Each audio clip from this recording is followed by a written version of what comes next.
पण रिचिल जास्त AC पाहिजे. जय श्री गजानन माऊली. सर्वांचं स्वागत आहे गृहिणी स्पेशल मराठीवर. आजचा दिवस तुम्हाला खूप चांगला जाऊ देत हीच महाराजांच्या चरणी प्रार्थना. गेले काही दिवस झाले वाळवणचे पदार्थ सुरू आहेत आणि आता पाडवा जवळ येत आहे. घराकडे थोडंसं दुर्लक्ष होतंच वाळवणाचे पदार्थ करायचं म्हटलं की. तर सोफा कवर पण खराब झालेली होती. 10-15 दिवसातून धुत असतेच मी, पण त्याची जी जागा आहे ती पण थोडी चेंज केली. एकदा या साईडनं एकदा या साईडनं असं चालू असतं माझं. आणि आता AC सुरू होणार तर ACच्या खालचा जो सोफा आहे तो या साईडनं लावला.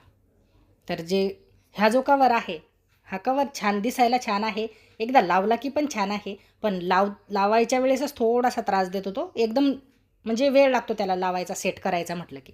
पण एकदा सेट झाला आणि त्याच्यावर दुसरा सोफा कवर वगैरे टाकला की एवढं काही मग टेन्शन नाही. पण दिसायला पण छान दिसतो आणि अजिबात धूळ सोफ्याला लागतच नाही.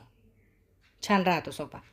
त्यानंतर बेडशीट पण धुतलेली नव्हती, ती पण काढून घेतली आणि हे दोन्ही मशीनमध्ये चांगले निघतात तर मशीनमध्ये ते धुवायला टाकून दिले. भिजू घातले बराच वेळ, कारण 10-15 दिवस झाले तरी त्याच्यावर धूळ बसतेच. आणि इकडे धूळ खूप आहे, धूळही आहे, ऊनही आहे, सगळंच आहे. आणि उन्हाळा एकदा सुरू झाला की मग जे शिल्लकचे कामं आहे घरातले ते करणं शक्य होत नाही, कारण गरमी घाम एवढा असतो की ACच्या समोरूनच दुपारी उठा वाटत नाही. आणि सकाळचे कामं असतातच. त्यामुळे जी काही उन्हाळ्याच्या अगोदरची सफाई आहे ती चालू केलेली आहे आता काही दिवस तरी. तर डबे पूर्ण रिकामे झालेले होतेच, ते काढून घेतले आणि घासायचे आहेत ते. त्यात 2-3च्या मध्ये असतील जे काही धान्य आहे ते थोडाफार उरलेलं, कारण वर्षभराचं एकदाच साठवते मी. त्याच्यामुळे एकदा या डब्यामध्ये भरून ठेवलं की ते संपेपर्यंत आता काही नंतर त्याला जास्त हात लावतच नाही, कारण खाली डबे आहेत तर त्याच्यामध्ये असतंच. तर त्यातून वरच्या डब्यातून फक्त खालच्या डब्यामध्ये काढलं, खालच्या डब्यांना जास्त हात लागतो तर ते घासल्या जातात. आणि हे प्लॅस्टिकच्या डब्यामध्ये थोडंफार दिसणारं असतंच. डाळीमध्ये काही जास्त नव्हत्या उरलेल्या, मुंगाची डाळ, उडदाची डाळ आणि शेवाळ्या मागच्या वर्षी केलेल्या होत्या. यावर्षी आता काही करायचं काम नाही, त्या बरेच होत्या. तर मुंगा उडदाच्या डाळी 12-12 किलो घेतल्या की बरोबर वर्षभरही समजा त्याच्या पुढेही जातात. आता अजून एवढ्या आहेत तर ह्याही आता पावसाळ्यापर्यंत जातातच. त्याच्यानंतर तुरीची आणि हरभऱ्याची डाळ घरचीच असते, शेतामध्ये असतेच. ते बाहेरचं चांगलं साफ करून घेतलं, कारण डबे घासायचे सगळे डबे हे इकडे ठेवले. आता पूर्ण रिकामं झालं. एक साडी घेतली तर त्याच्यामध्ये ब्लाऊज या पद्धतीचं आलं आणि मला मागचा गळा मोठा आवडतो आणि त्यातल्या त्यात याचं डिझाईन अशी आलेली आहे की डिझाईन जर घेतली नाही तर जो गळा आहे मागचा तो म्हणजे चांगला नाही दिसणार. तर या पद्धतीचं मी पहिल्यांदाच शिवून टाकले आता, कारण त्याचं जे अगदी गळा कमी घ्यायला लागणार आहे याचा मागचा. नाहीतर थोडा जरी शिल्लक घेतला तर ती डिझाईन आहे ती पूर्ण. आणि बाही पण लांबच शिवावी लागणार आहे, कारण ती डिझाईन तेवढीच दिलेली आहे त्यांनी. तर त्याच्यामुळे थोडंसं चालू होतं की शिवावं की नाही, पण डिझाईन गेल्यापेक्षा म्हटलं एखादं शिवून पाहू आपण. तर जास्त बदल करायची आवश्यकता नाही. समोरचा भाग आहे तो तसाच ठेवायचा आणि मागच्या भागामध्ये समजा समोरचा जो शोल्डर आहे ते 6 घेत असाल तुम्ही, जर मागचं हे शोल्डर आहे असा गळा जर शिवायचा असेल तर 7 घ्यायचं, 1 इंचाने वाढवायचं, असं 7 घ्यायचं आणि मोंढा पण 7च घ्यायचा. आणि त्याच्यानंतर जो गळ्याचा भाग आहे, आता हे मागचं आणि समोरचं जर जोडायचं म्हटलं शोल्डर, तर मग कमी जास्त नको व्हायला. तर समोरचं जेवढं आहे तेवढं शोल्डर सोडायचं आणि गळाचा जो भाग आहे तो थोडा जास्त उरतो मग इकडे. आणि गळा पण जास्तीत जास्त 3-3.5पर्यंतच उंची त्याची होणार होती, कारण डिझाईनच तेवढी होती. तर मोंड्याचा भाग जेवढं शोल्डर घेतलं तेवढाच मोंडा घ्यायचा. म्हणजे 7 असं घेतलं तर 7 असं घ्यायचं. एक समोरच्यापेक्षा 1 इंच. तुमचं जर 5.5 घेत असाल तुम्ही तर 6.5 1 इंचाने वाढवायचं. आणि मी 6ला 2 लाईन ज्या आहेत त्या कमी घेत असते, तर बरोबर तेवढं घेतलेलं आहे.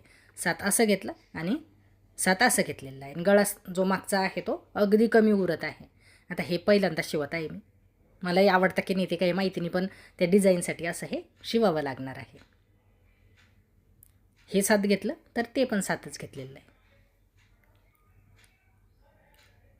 त्याच्यानंतर कटाई करून घेतली आणि समोरचा भाग जो आहे तो जसाचा तसा ठेवायचा आणि कट करून घ्यायचा.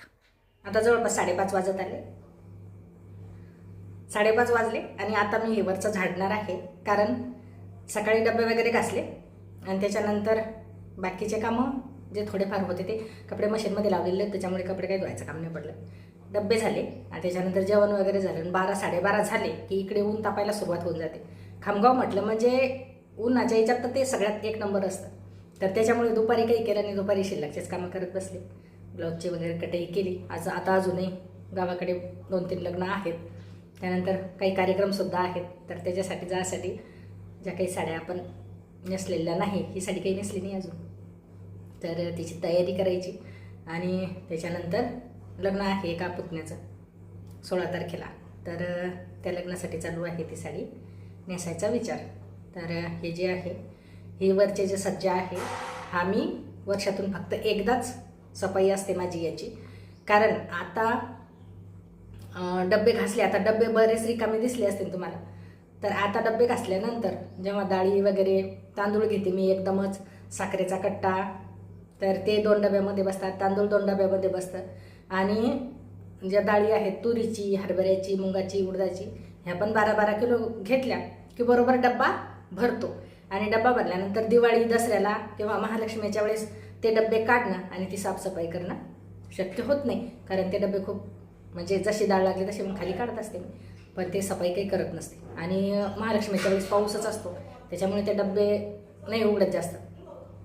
तर आता सफाई केली की ही पुढच्या वर्षी या दिवसातच ही वरची सफाई होते, तोपर्यंत काही होत नाही. आणि डब्बा जर मध्ये एखादा रिकामा झाला तर तो घासून, हेही घासलेलेच होते पण तरी पण परत म्हटलं आता भरायचंच आहे त्याच्यामध्ये तर घासू.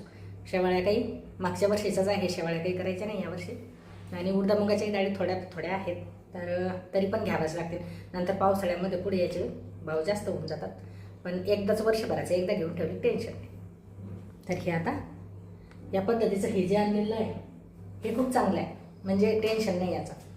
खुर्चीवर किंवा स्टूलवर जर उभं राहिलं तर हातही पुरत नाही आणि ते उंच होऊन जातं. पण हे चांगलं आहे.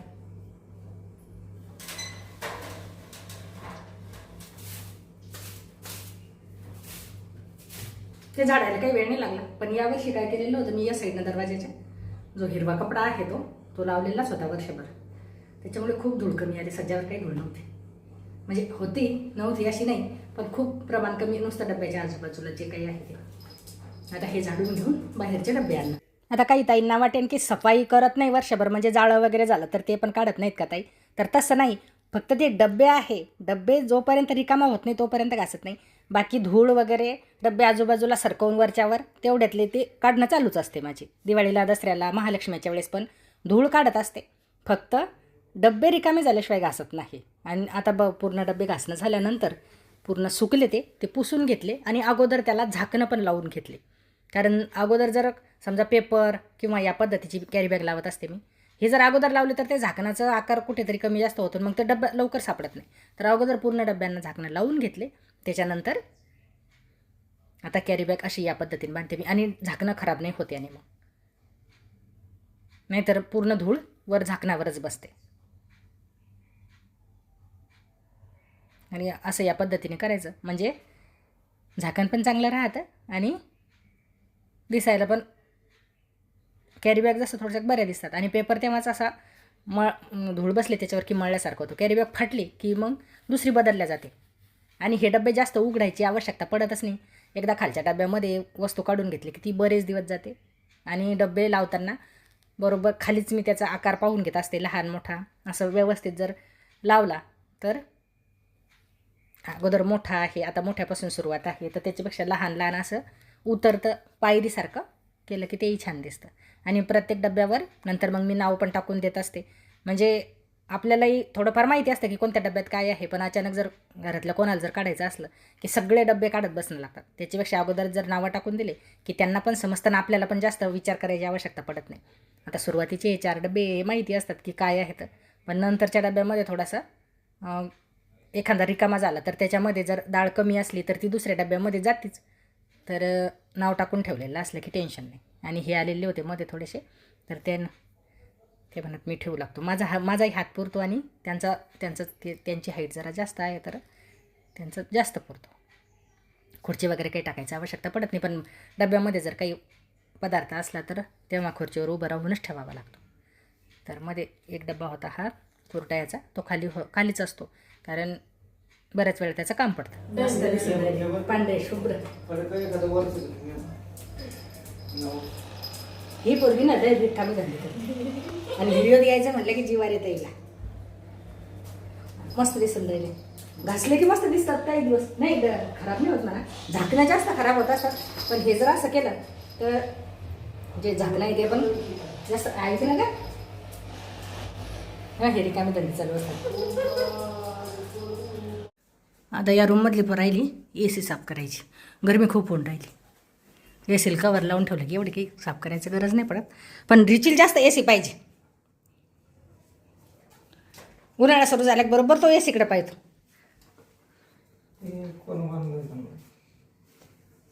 ते मी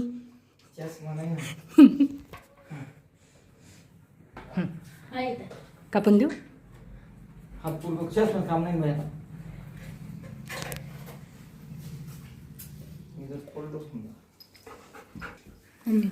आम्ही दोघी पण जेलणार नाही. बस ते असंच असतं बाहेर. तिथं ते बोर्ड करून देत होते, घेतला असत पुरला असतं. घे का तिकडून बाहेर तो.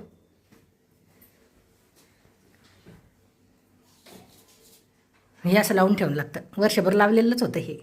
AC साठी पॅक करणं लागतं. पावसाळ्यातही पाणी येतं.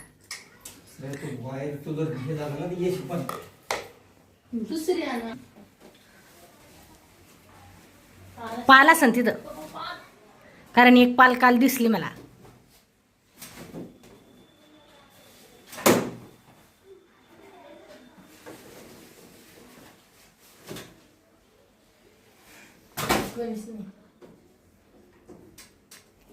ती आपल्याला दिसतील कुठं जाते काय माहिती. मग खिडकीतून गेली असन बाहेर. धुवून ठेवलेलं आहे ते.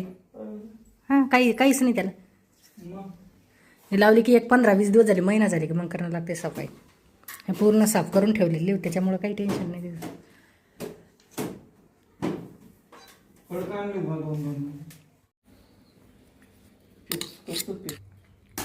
बोर्डाचं काही नक्की नाही. सुरू तर झाली कारण त्या बोर्डात पूर्ण त्या माशाईनं घर करेल होतं. चिकट झालेलं आहे सगळं ते. रिमोट तिकडे ते तिथे सोप्यावर. आलं. रिचीची जागा फिक्स होती. ACच्या खाली पाहिजे त्याला. आता उठणारच नाही. आता दुसऱ्या दिवशी सकाळी ज्या डाळी वगैरे काढून ठेवलेल्या होत्या त्यांना ऊन द्यायचं होतं. वाईटुळ एवढ्या ऊन राहिल्या आता की गच्चीवर पूर्ण धुळच धूळ. म्हणजे काही जरी करायचं म्हटलं की पहिले खूप आलेली होती वाईटुळ. तर ते पूर्ण गच्ची झाडून घेणं चालू आहे. नाही तर हीच धूळ बरोबर परत ती आपल्या डाळीवर किंवा ह्याच्यावर बसून जाते. काही जरी करायचं असलं की मी अगोदर झाडूनच घेत असते. आणि डाळी वाळू घालणं असो किंवा कोणते एखादे पदार्थ करणं असो, याचे जे कपडे आहेत हे माझे स्पेशल त्यांचेच आहे. म्हणजे असं की तोच कपडा कशाला आहे तोच कपडा कशाला आहे तसं नाही. आता हे डाळी वाळू घालण्याचे आहेत. कुरड्या केल्या त्याच्यासाठी जी साडी वापरली मी ती नवी आलेली होती. अगोदर धोतर होतं, आता साडी केलेली आहे ती. परत हे जे वाळू घालत आहे आता याचे पण कपडे असे म्हणजे त्याचेच आहे, वाळवणाचेच कपडे आहेत, असे स्पेशल ठेवलेलेच असतात. आता उन्हाळ्याचं आहे, ऊन भरपूर आहे त्याच्यामुळे या डाळीला संध्याकाळपर्यंत उन्हामध्ये ठेवायचं आणि परत मग डब्यामध्ये भरल्या जातात. तर सर्व जे काय होतं ते सर्व वाळू घातलं आणि या पद्धतीने हा व्हिडिओ कंप्लीट झाला. कसा वाटला तुम्हाला कमेंटमध्ये नक्की सांगा. नवीन असाल तर सबस्क्राईब करा. भेटू परत पुढील व्हिडिओमध्ये. तोपर्यंत धन्यवाद.